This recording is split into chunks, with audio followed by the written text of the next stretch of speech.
বহুকাল পূর্বে একজন রাজা ছিলেন। সেই রাজা ছিল একজন জাদুকর। ওই জাদুকর বৃদ্ধ হলে একদিন সে রাজাকে বলল, আমি তো বৃদ্ধ হয়ে গেছি, সুতরাং আমার নিকট একটি ছেলেকে পাঠান, যাকে আমি জাদুবিদ্যা শিক্ষা দিব। জাদুকরের কথা মতো বাদশাহ তার নিকট একটি বালককে পাঠিয়ে দিলেন। জাদুকর সেই বালককে জাদুবিদ্যা শিক্ষা দিতে লাগল। বালকটি জাদুকরের নিকট যে পথ দিয়ে যাতায়াত করত সে পথে ছিল এক সন্ন্যাসীর আস্তানা। একদিন বালকটি সেই সন্ন্যাসীর কাছে গিয়ে বসল এবং তার কথা শুনে মুগ্ধ হল। এরপর থেকে বালকটি জাদুকরের নিকট যাওয়ার সময় ওই সন্ন্যাসীর নিকট বসে তার কথা শুনত। ফলে জাদুকরের নিকট পৌঁছতে বালকটির দেরি হতো বলে জাদুকর তাকে প্রহার করত। বালকটি সন্ন্যাসীর নিকট এ কথা জানালে সন্ন্যাসী বালককে শিখিয়ে দেন যে, তুমি জাদুকরকে বলবে বাড়ির লোকজন আমাকে পাঠাতে বিলম্ব করেছে এবং বাড়ির লোকজনকে বলবে জাদুকরই আমাকে ছুটি দিতে বিলম্ব করেছে। বালকটি সন্ন্যাসীর কথা মতো কাজ করল এবং এভাবে যাতায়াত করতে থাকল। একদিন পথে সে দেখল একটি বৃহদাকার প্রাণী মানুষের চলাচলের পথ রোধ করে বসে আছে। বালকটি ভাবল, আজ পরীক্ষা করে দেখব যে জাদুকর শ্রেষ্ঠ না সন্ন্যাসী শ্রেষ্ঠ। অতঃপর সে একটি প্রস্তরখণ্ড নিয়ে বলল, হে আল্লাহ, জাদুকরের কার্যকলাপ অপেক্ষা সন্ন্যাসীর কার্যকলাপ যদি তোমার নিকট অধিকতর প্রিয় হয়, তবে এই প্রাণীটিকে এই প্রস্তরাঘাতে মেরে ফেলো, যেন লোকজন যাতায়াত করতে পারে। এই বলে প্রাণীটিকে লক্ষ্য করে সে প্রস্তরখণ্ডটি ছুঁড়ে মারল। প্রাণীটি ওই প্রস্তরাঘাতে মারা গেল এবং লোক চলাচল শুরু হল। এরপর বালকটি সন্ন্যাসীর নিকট গিয়ে তাকে ঘটনাটি জানালে তিনি তাকে জানালেন, বৎস, তুমি এখনই আমার চেয়ে শ্রেষ্ঠ হয়ে উঠেছ। তোমার প্রকৃত স্বরূপ আমি বুঝতে পারছি। শীঘ্রই তোমাকে পরীক্ষার সম্মুখীন হতে হবে। যদি তুমি পরীক্ষার সম্মুখীন হও তাহলে যেন কাউকে আমার কথা প্রকাশ করে দিও না। বালকটির দোয়ায় জন্মান্ধ ব্যক্তিও চোখে দেখতে শুরু করল। কুষ্ঠ ব্যাধিগ্রস্ত ব্যক্তি নিরাময় হতে লাগল এবং লোকজন অন্যান্য রোগ হতেও আরোগ্য লাভ করতে লাগল। এদিকে রাজার একজন সহচর অন্ধ হয়েছিল। সে বহু উপঢৌকন সহ বালকটির নিকট গিয়ে বলল, তুমি যদি আমাকে আমার চোখ ভালো করে দাও তাহলে এ সবই তোমার। বালকটি বলল, আমি তো কাউকে আরোগ্য করতে পারি না, বরং রোগ ভালো করেন আল্লাহ। অতএব আপনি যদি আল্লাহর প্রতি ঈমান আনেন তাহলে আমি আপনার রোগ মুক্তির জন্য আল্লাহর নিকট দোয়া করতে পারি। তাতে তিনি হয়তো আপনাকে আরোগ্য দান করতেও পারেন। ফলে লোকটি আল্লাহর প্রতি ঈমান আনল। আল্লাহ তাকে আরোগ্য দান করলেন। ভালো হওয়ার পর রাজা সেই সহচর পূর্বের ন্যায় রাজার নিকটে গিয়ে বসলেন। রাজা তাকে জিজ্ঞেস করলেন, কে তোমাকে দৃষ্টিশক্তি ফিরিয়ে দিল? সে বলল, আমার রব। রাজা বললেন, আমি ছাড়া তোমার রব আছে কি? সে বলল, আমার ও আপনার উভয়েরই রব আল্লাহ। এ কথা শুনে রাজা সহচরের উপর নির্যাতন শুরু করল। অবশেষে সহচরটি সে বালকটির নাম প্রকাশ করে দিল। অতঃপর বালকটিকে রাজ দরবারে আনা হলো। রাজা তাকে বললেন, বৎস, আমি জানতে পারলাম যে তুমি তোমার জাদুর গুণে জন্মান্ধ ও কুষ্ঠ ব্যাধিগ্রস্ত লোকদের রোগ নিরাময় করছ এবং অন্যান্য কঠিন রোগও নিরাময় করে চলেছ। বালকটি বলল, আমি কাউকে রোগ মুক্তি করি না, রোগ মুক্ত করেন আল্লাহ। এই কথা শুনে রাজা বালকটির উপর অত্যাচার চালানো শুরু করল। অত্যাচারের এক পর্যায়ে বালকটি সে সন্ন্যাসীর কথা প্রকাশ করে দিল। তখন সন্ন্যাসীকে ধরে আনা হলো এবং তাকে বলা হলো, তুমি তোমার ধর্ম পরিত্যাগ করো। কিন্তু সন্ন্যাসী অস্বীকৃতি জ্ঞাপন করল। তখন রাজার আদেশক্রমে করাত নিয়ে আসা হলে সেই করাত সন্ন্যাসীর মাথার মাঝখানে বসালেন এবং তার মাথা ও শরীর চিরে দ্বিখণ্ডিত করে ফেললেন। তারপর রাজার সহচরকে আনা হলো এবং তাকেও ধর্ম ত্যাগ করতে বলা হলো।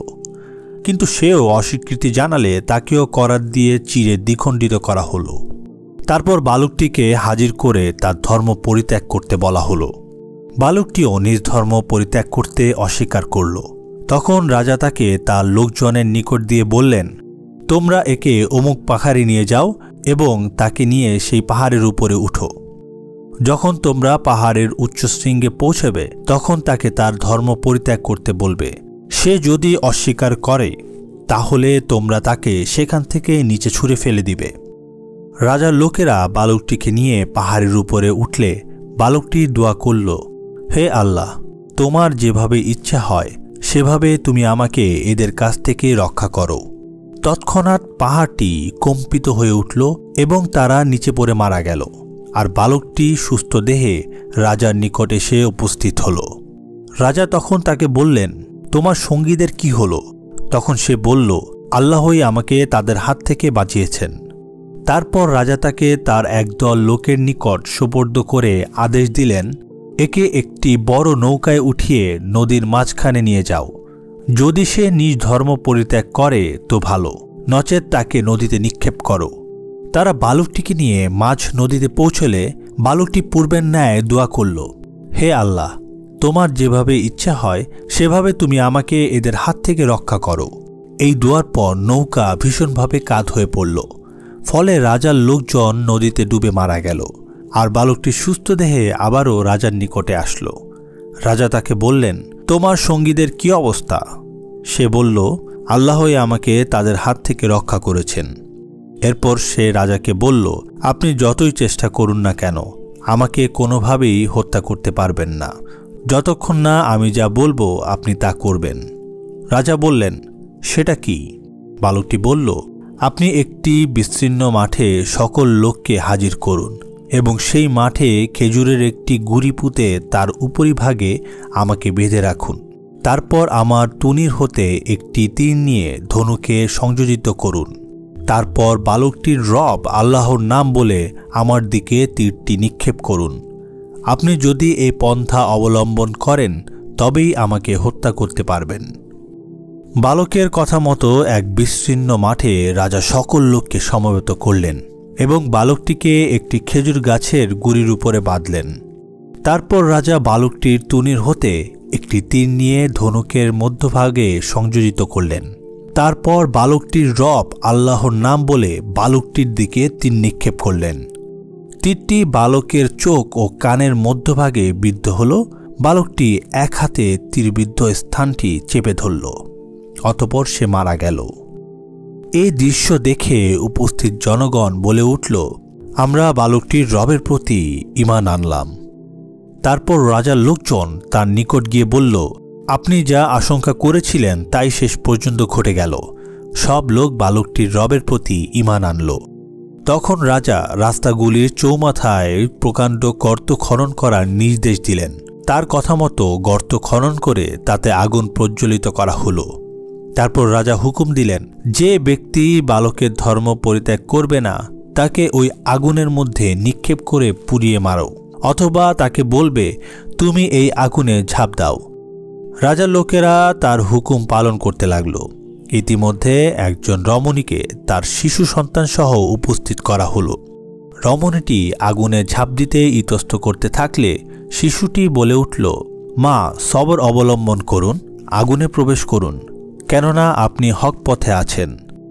পবিত্র কুরআনের সূরা বুরুজে এই ঘটনার দিকে ইঙ্গিত করে বলা হয়েছে, অভিশপ্ত হয়েছে গর্তওয়ালারা, অর্থাৎ অনেক ইন্ধনের অগ্নিসংযোগকারীরা, যখন তারা তার কিনারায় বসেছিল এবং তারা বিশ্বাসীদের সাথে যা করেছিল তা নিরীক্ষণ করছিল। তারা তাদেরকে শাস্তি দিয়েছিল শুধু এ কারণে যে তারা প্রশংসিত পরাক্রম আল্লাহর প্রতি বিশ্বাস স্থাপন করেছিল। বুরুজ 4-8। সহিহ মুসলিম হাদিস নং 3005। জুহুদ ও রিক্কাক অধ্যায় অনুচ্ছেদ 17। সুহাইব বিন সিনান আর রুমি রাদিয়াল্লাহু তাআলা আনহু হতে বর্ণিত। আহমদ হাদিস 23976। তাই আমাদের আল্লাহর প্রতি ঈমানের দৃঢ়তা থাকতে হবে। যে কোনো কাজে সফলতার জন্য আল্লাহর উপর ভরসা রাখতে হবে। আল্লাহ আমাদেরকে সকল বিপদ আপদ থেকে নিশ্চয়ই রক্ষা করবেন। সকলকে আল্লাহ তার সঠিক পথে পরিচালিত করার তৌফিক দান করুন, আমিন। আজকের এই ভিডিও এই পর্যন্তই। ভিডিওটি ভালো লেগে থাকলে লাইক, শেয়ার এবং কমেন্ট করুন। এখনও যারা সাবস্ক্রাইব করেননি আমাদের চ্যানেলটি তারা সাবস্ক্রাইব করুন। দেখা হচ্ছে আগামী ভিডিওতে। আসসালামু আলাইকুম।